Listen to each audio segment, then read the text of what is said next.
अस्सलाम वालेकुम viewers, this is Anmol Nasir Qureshi. Welcome to my channel. उम्मीद करती हूँ आप तमाम लोग खैरियत से होंगे। Today we are here with our lesson number 8 of introduction to literature. आज के लेसन में हम लोग लिटरेचर और राइटर की पर्सनैलिटी को डिस्कस करने वाले हैं। So let's start with the very first topic of today's lesson, literature and the writers personality. Every work of literature reflects the author's personality. Literature का हर एक काम मुसन्निफ़ की शख्सियत की अक्कासी करता है। जब आप किसी भी लिटरेरी वर्क को पढ़ रहे होते हैं तो उसके अंदर एक ऑथर की पर्सनैलिटी की रिफ्लेक्शन होती है। Literature is intimately connected with the personality of the author. Literature जो है वो एक मुसन्निफ़ की शख्सियत के साथ क्लोजली कनेक्टेड होता है। There is always a man behind a book. हर एक किताब के पीछे एक शख्स है जिसने उसको लिखा है, एक पर्सनैलिटी है। The quality of literature becomes vital if we try to think of author as a man who wrote to satisfy needs and to resolve difficulties which are common to us. Literature की quality तभी हमारे लिए vital होती है, अहम होती है, जब हम ये सोचें कि एक ऑथर इसलिए लिखता है ताकि वो अपनी रीडर्स की नीड्स को सेटिस्फाई कर सके, उनकी डिफ़िकल्टीज़ को सॉल्व कर सके। Literature does not grow by spontaneous combustion. Literature कभी भी अचानक से नहीं बन गया। It is the product of man and women who wrote it out of their lives. ये जो है ना, प्रोडक्ट है लोगों का जिन्होंने अपनी लाइफ में चीज़ों को एक्सपीरियंस किया है और उसी से लिटरेचर बना है। Expressing the view that every book is a reflection of personality of the author. अब हमारे पास कुछ ऐसे राइटर्स हैं जो कि कहते हैं हर एक बुक के अंदर उसके मुसन्निफ़ की शख्सियत की रिफ्लेक्शन होती है। First we have Matthew Arnold. Matthew Arnold express his view that every book is a reflection of personality of the author. Matthew Arnold का मानना है कि हर किताब के अंदर एक ऑथर की पर्सनैलिटी की रिफ्लेक्शन होती है। Goethe has also express the danger of forsaking the inner light and the impossibility of serving expression from the personality, expressing the some view that in every great work of literature there must be fidelity to the personal vision of the artist. Goyat इस चीज़ पे emphasis करते हैं कि हर एक literary work के अंदर एक author के पर्सनल विजन्स होते हैं, उसके पर्सपेक्टिव्स होते हैं। Next we have Pater. Pater wrote in his essay on style, truth, there can be no merit, no craft at all without that. पेटर ने ट्रुथ पे ज़्यादा एम्फोसिस किया है, सच्चाई पे। वो कहते हैं उस वर्क की तब तक कोई मेरिट नहीं है जब तक उसके अंदर सच्चाई नहीं है। The above mentioned examples may be called the personal or subjective view of literature, which lays emphasis on the personal factor in all literature. जो हमने ऊपर एग्जाम्पल्स पढ़ी हैं मैथ्यू आर्नल्ड, गोएथ और पेटर के व्यूज़ को देखते हुए हम कह सकते हैं कि इनके पर्सनल या फिर सब्जेक्टिव व्यूज़ हैं, क्योंकि इनका मानना है हर एक लिटरेचर के अंदर पर्सनल फैक्टर्स आ जाते हैं। But there are some critics who hold the opposite view, the impersonal और objective view about literature. That is the personality of author should have nothing to do with his writings. The author who, like Shakespeare, expresses the personality of others is greater than the one like Byron, who projects his own personality in his writings. Flaubert, the great champion, has the same view. अब हमारे पास दो तरह के critics हैं। एक तरफ वो critics हैं जिनके पर्सनल और सब्जेक्टिव व्यूज़ हैं, जिनका मानना है हर एक लिटरेचर के अंदर पर्सनल फैक्टर्स होते हैं। दूसरी तरफ हमारे पास वो क्रिटिक्स हैं जिनके पास इम्पर्सनल या फिर ऑब्जेक्टिव व्यूज़ हैं, जिनका मानना है कि ऑथर की पर्सनैलिटी का लिटरेचर से कोई लेना देना नहीं है। Next topic is literature as an expression of personality.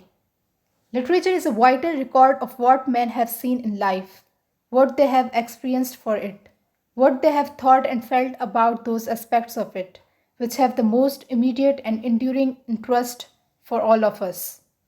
Literature एक ऐसा रिकॉर्ड है जिसके अंदर एक शख्स ने अपनी ज़िंदगी के अंदर क्या देखा, क्या एक्सपीरियंस किया, वो किसी भी चीज़ के बारे में क्या सोचता है, महसूस करता है, वो सारी की सारी चीज़ें लिटरेचर के अंदर होती हैं।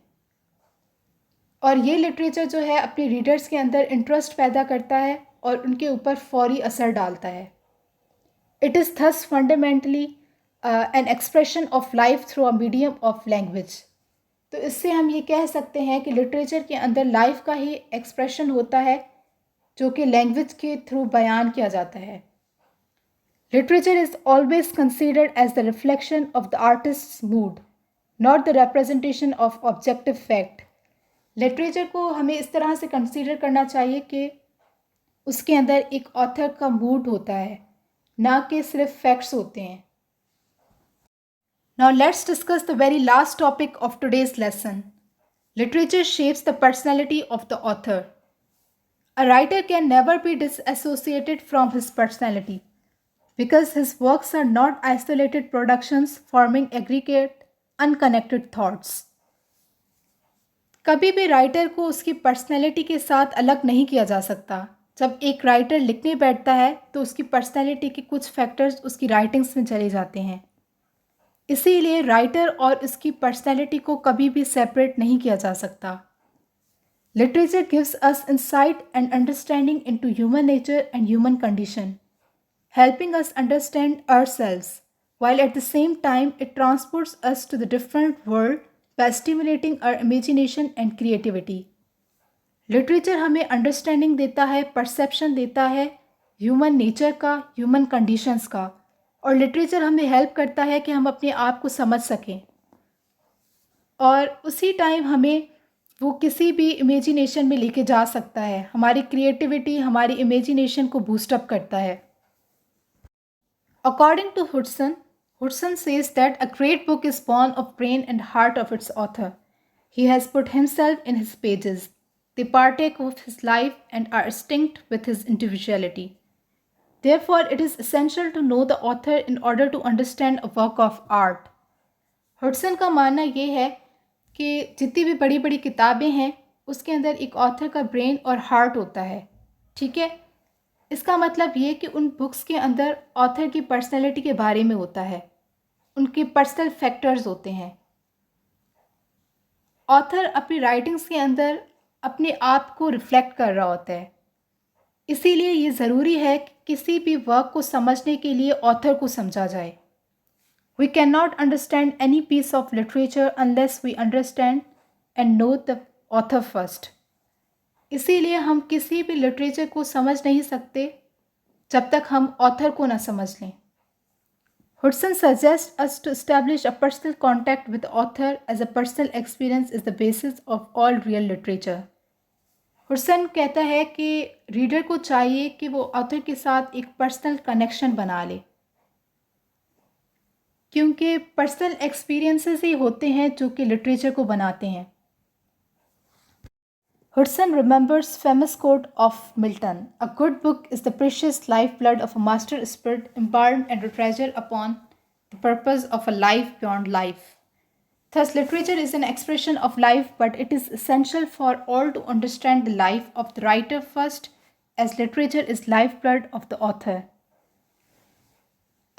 HUDSON का मानना है कि लिटरेचर जो है वो लाइफ का एक्सप्रेशन है, तो इसीलिए ये ज़रूरी है कि अगर हमें किसी भी ऑथर की राइटिंग को अंडरस्टैंड करना है तो हम उसकी लाइफ को अंडरस्टैंड करें, उस राइटर को अंडरस्टैंड करें, as literature is life blood of the author. जैसे कि ऑथर के लिए एक लिटरेचर जो है ना वो ऐसे काम करता है जैसे कि वो उसकी लाइफ को मेंटेन कर रहा है। मतलब एक ऑथर की लाइफ के लिए लिटरेचर बहुत ज़्यादा अहम है। So that's all about the today's lesson. If you really learned something from the today's lesson, like, comment and share. And don't forget to subscribe the channel. Thank you.